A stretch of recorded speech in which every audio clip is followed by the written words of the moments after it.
The history of Israel is often presented as a heroic effort by Jews, many of them survivors of the Holocaust, to turn a barren, deserted land into a thriving, civilized and democratic nation. Throughout the 1930s and 40s, newsreels showed the country, then called Palestine, as full of cheerful, hard-working Jews laying the groundwork for a future state. Also visible in the newsreels were non-Jews, actually Palestinian Arabs, often presented quaintly as if they were primitive beings who had no rights to the land claimed by the Jews.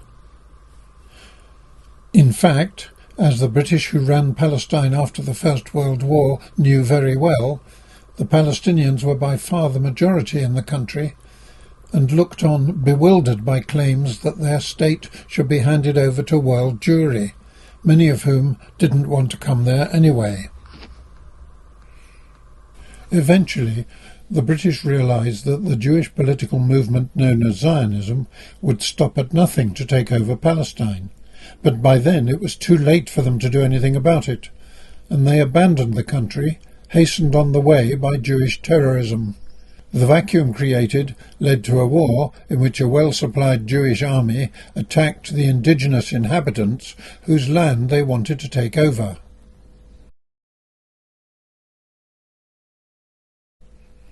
Israel's foundation in 1948 is often presented as the result of fighting by the new Jewish army, the Haganah, to prevent the land allocated to Jews by the UN plan being taken over by armies from the Arab states, fighting on behalf of the Palestinians. In fact, as often happens in Zionist accounts of history, the truth is entirely the opposite. It was the Jewish army which was determined to take land allocated to the Palestinians, and the Arab armies tried and failed to prevent them. The Jewish military and political aims were to kill or expel as many ordinary Palestinians as possible, from towns and villages where they had lived for generations, but which Israel wanted to add to its territory.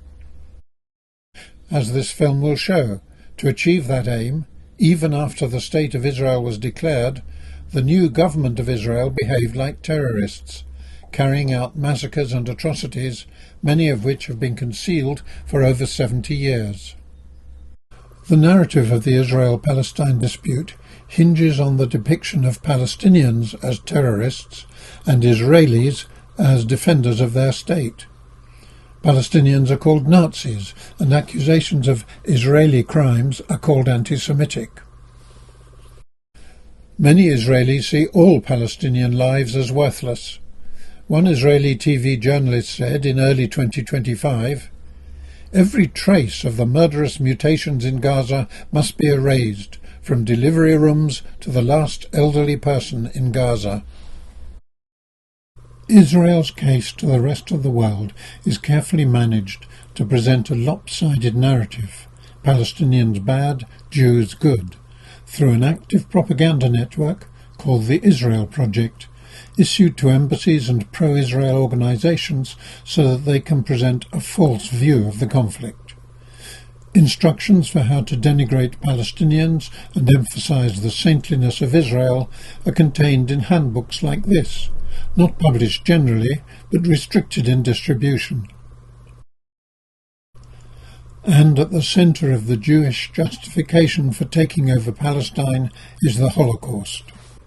The defining event in Israel's history is the Nazi persecution of the Jews. Although it occurred 15 or 20 years after Zionist Jews first persuaded the British to promise them a state in Palestine in 1917, it provided an additional reason for Zionism to claim that Jews needed a state of their own, even though many Holocaust survivors did not want to go to Palestine at all. A survey carried out in the Dachau concentration camp after it was liberated showed the following. 65% of the survivors wished to return home, to the countries in Europe from which they had fled or been taken. About 20% wanted to go to the United States, and only 15% wanted to immigrate to Palestine. but this didn't suit the Zionists, who wanted to persuade the world that the survivors were all crying out to go and settle in Palestine. The Zionist movement, led by Chaim Weizmann, contrasted the evils of Nazi anti-Semitism with the lofty aims of Jews who wanted nothing more than to live in peace with their Arab neighbours and bring Jewish wisdom and humanity to a new state. They called it bringing a light unto the nations. In fact, by the time the British left Palestine and the UN voted to partition Palestine between Arabs and Jews, it became clear to the Jews of Palestine that the Palestinian Arabs were an obstacle to their plans. The fact was that during the years of immigration of thousands of Jews from Europe, helped by the British administration, the growing Jewish population of Palestine knew for a fact that the country had a majority population of Palestinian Arabs, whose ancestors had lived in the country for centuries. Some towns and villages had mixed populations of Jews and Arabs who got on well with each other. It's not even as if the Arabs were in some way crowding out the Jewish communities which grew up. There would have been plenty of space for both communities if the Jews had not insisted on turning the country into an exclusively Jewish state. At the root of the events that were to follow the British departure was an anti-Arab racism by Zionism, which then and now is as bigoted as anti-Semitism. The actions of the Jewish terrorist groups and even of the Israeli army, if the facts about them had not been suppressed by the State of Israel, would have revealed that, far from being a light unto the nations, Israel and its treatment of Palestinians had something in common with the way the Nazis treated their enemies.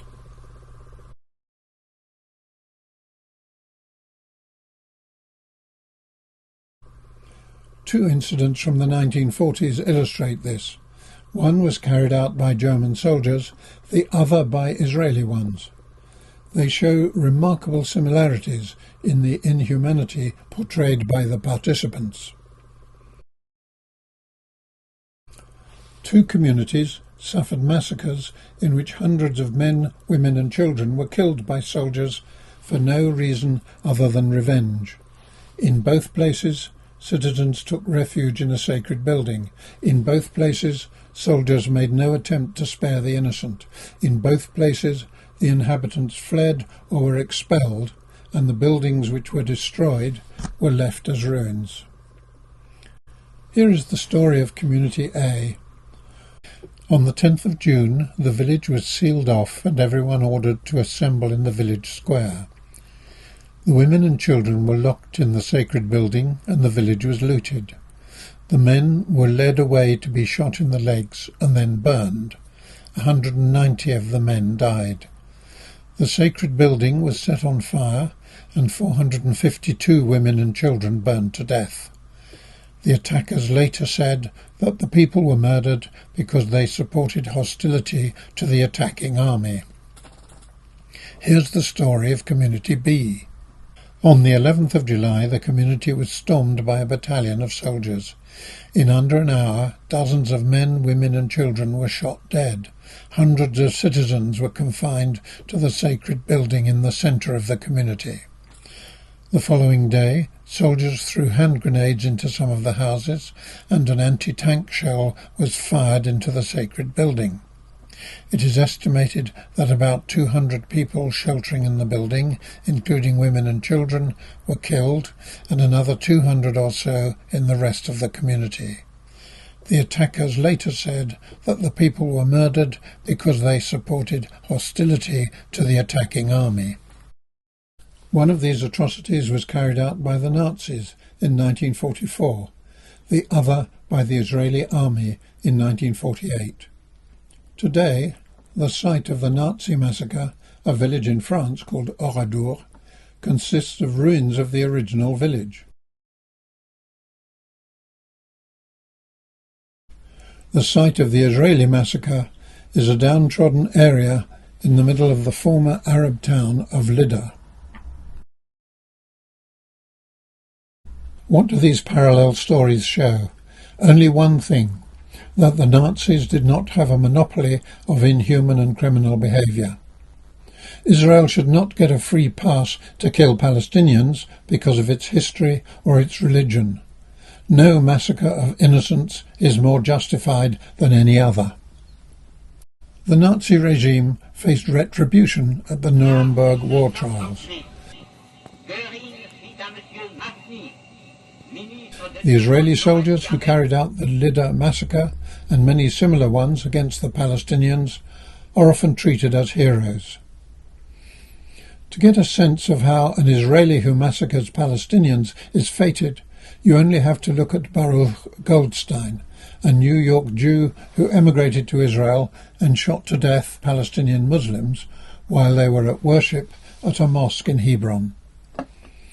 At his funeral, a rabbi said that even 1 million Arabs are not worth a Jewish fingernail, and Goldstein's grave has become a site of pilgrimage for many Israelis who admire his actions as they read the epitaph on the tombstone. He gave his life for the people of Israel, its Torah and land. Another rabbi declared that Goldstein was holier than all the martyrs of the Holocaust. For too long, the nasty roots of Israel's hostility to the Palestinians have been concealed. The Lida massacre was only one of many which took place after May 1948, when the new self-declared State of Israel tried to steal land which had been allocated to the Palestinians in the UN partition plan. The town of Lida was an Arab town in the Arab area, but Israel wanted it for the Jewish state. So it invaded, carried out the massacre, and then expelled the Palestinians who were living there and had been entitled to expect that, according to the UN vote, they would be left unharmed. But Israel saw it differently. It wanted an all-Jewish state, without Palestinians, and so in Lida it expelled thousands of Arabs, men, women and children, sending them on a long march east towards the West Bank without food, water or transport. One writer described how children shouted, women screamed, men wept. There was no water. Every so often a family withdrew from the column and stopped by the side of the road to bury a baby who had not withstood the heat, to say farewell to a grandmother who had collapsed from fatigue. After a while it got even worse. A mother abandoned her howling baby under a tree. The story of crimes against humanity carried out by Israel after it had declared its independence is rarely told. The picture is painted of a war for survival against Arab armies. But in fact, there were two reasons Palestinians were killed or expelled from their homes. One was because Israel wanted a purely Jewish state, so that those Palestinians who lived in the area allocated to Israel had to be got rid of. The second was that Israel was not satisfied with the area it had been allocated in the UN plan, so its army moved into the areas allocated to the Arabs in order to force them out, massacring them if they insisted on resisting. The best known of such massacres took place at the village of Deir Yassin, in which over 100 men, women and children were murdered by a Jewish terrorist group. This is one of the few massacres which received wide publicity at the time. The day after a New York Times account of the events, Albert Einstein wrote a letter to an American organization which raised funds for the terrorists, suggesting that actions like this could lead to a catastrophe for the Jews in Palestine.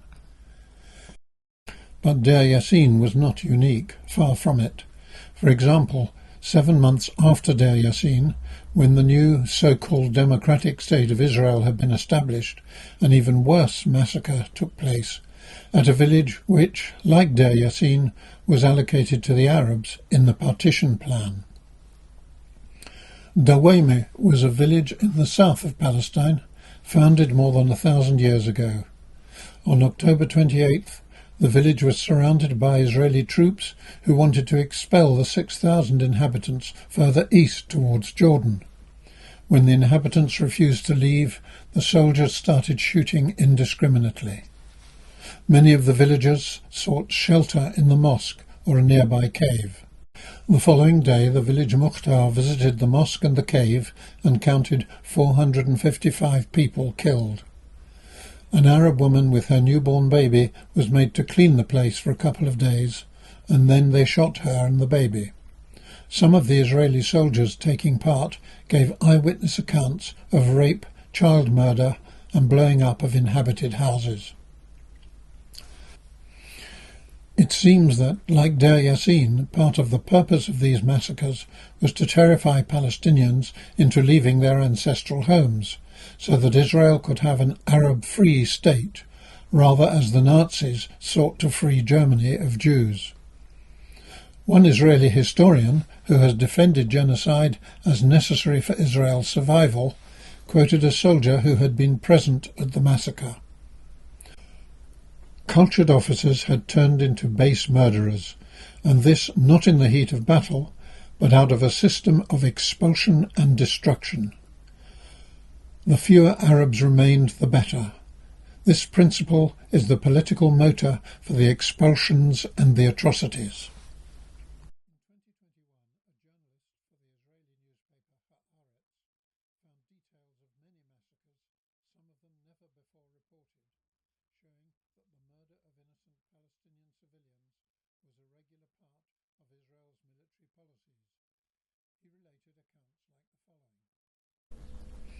Al-Burj, today Modi'in, an elderly man and 2 women killed by Israeli hand grenades and their bodies burned. A 4th man who inquired after the other 3 was told they'd been sent to hospital, and he was then shot to death. Meron region. 35 Arabs who surrendered with a white flag were shot to death by Jewish terrorists. Residents, including women and children, were ordered to dig a pit, then pushed into it and shot to death. Several Palestinian children were shot to death, and a girl was raped, then stabbed. Hula village. 60 people surrendered to the Israeli army. 15 were removed to a nearby building, told to face the wall, and then shot. When some showed signs of life, they were shot again. Village of Saliha. 60 to 80 residents were executed by being confined in a building which was then blown up by the Israeli army. Safsaf, near Safed. 52 men were caught, tied to one another, made to dig a pit, and shot to death. Women came and begged for mercy. There were 61 bodies and evidence of 3 cases of rape.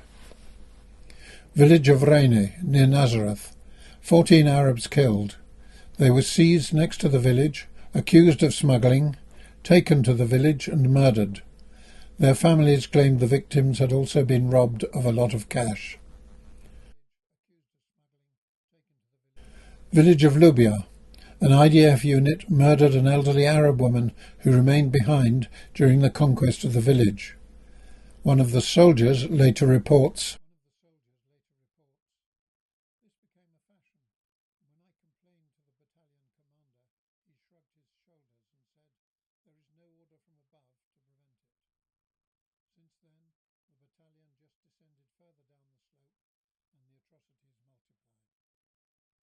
all of these details and many more come from Israeli government archives, which over the years the government has tried to suppress.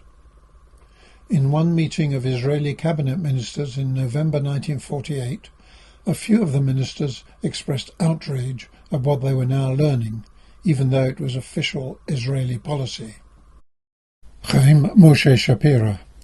The situation in this matter is like a plague.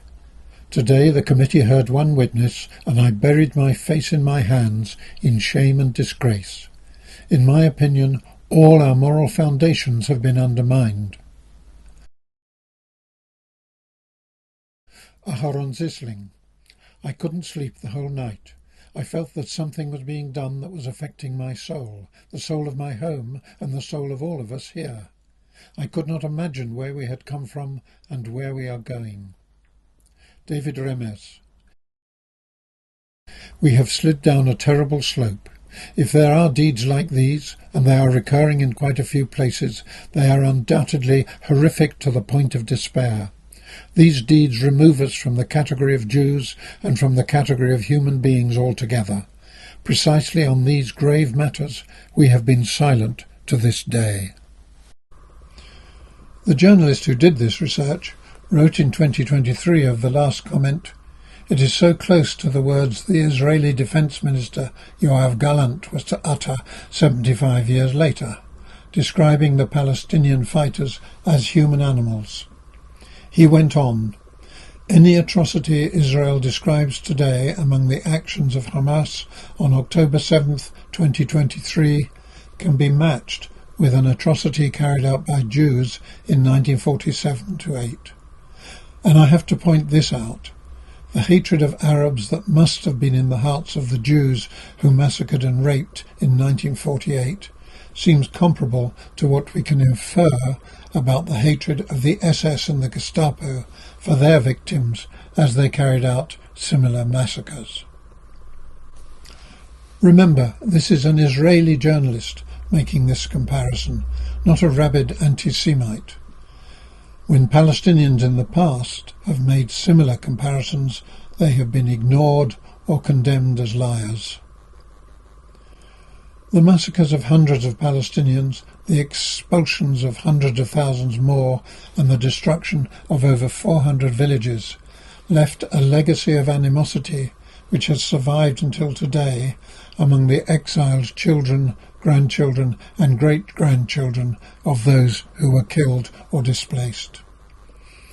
The roots of this animosity to Israel are neither recent nor anti-Semitic. Palestinians would be hostile to anyone who had killed or expelled their ancestors and prevented them returning.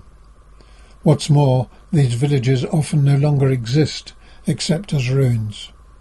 It was not because the Jews wanted more living space that the Arabs were attacked, but because they were a reminder that another people, the Palestinians, had rights in this land. There was nothing about the Palestinians who were murdered that set them apart from their neighbours in towns and villages who escaped the wrath of the Israeli army and the Jewish terror groups. They were all just Palestinians, and that was enough to condemn them in the eyes of the people who wanted their land. These massacres and expulsions and the destruction of over 40 villages left a legacy of animosity which has survived until today among the exiled children, grandchildren and great-grandchildren of those who were killed or displaced. And there can be no other explanation for Israel's inhumanity to today's Palestinians than a type of anti-Arab racism. When Israeli soldiers in Gaza destroy buildings and kill innocent Palestinians, their glee is at the death of all Palestinians, including women and children. And they're not ashamed of these racist crimes. They're proud of what they do and post photographs like this on their social media sites. The same racism underlies actions like these, the destruction by the Israeli army of an elementary school in the occupied West Bank. In the middle of a class, soldiers approach to expel the children, leading bulldozers to rip apart the school building. This kind of activity is a regular occurrence. Homes, schools, farms, orchards, many in locations which have been continuously inhabited by Palestinians for far longer than the existence of the Zionist movement. It's no wonder that the hostility of Palestinians to Israel, planted in the 20th century, continues in the 21st. And the hostility has nothing to do with anti-Semitism, as Israel and its supporters continue to say in their propaganda. Palestinians would be hostile to anyone who had killed or expelled their ancestors and prevented them returning. So often, accounts of the actions of Jewish terrorists and the Israeli army in the past are criticized as not relevant to the situation today. This does not, of course, in the eyes of many Jews, apply to the Holocaust, which is deemed to be relevant for all time in the fight against anti-Semitism. But a moment's thought shows how the Zionist crimes against Palestinians in the 1940s and 50s laid down the basis for the continuation of the modern-day dispute. Most Palestinian descendants of the original victims are only too aware of the crimes committed against their ancestors in the name of Israel, the state which stole Palestine and which still claims that the Palestinians have no justification for their hostility. Websites like this one commemorate the hundreds of Palestinian villages which exist no more.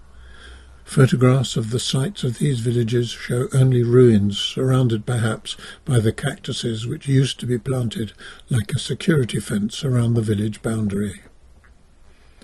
Just take one village, Safsaf. Descendants of the people who used to live there post photographs of what is left, but with the help of surviving relatives they also compile maps to show the extent of the village before it was destroyed and its inhabitants expelled, with the location of every house and the families that lived there.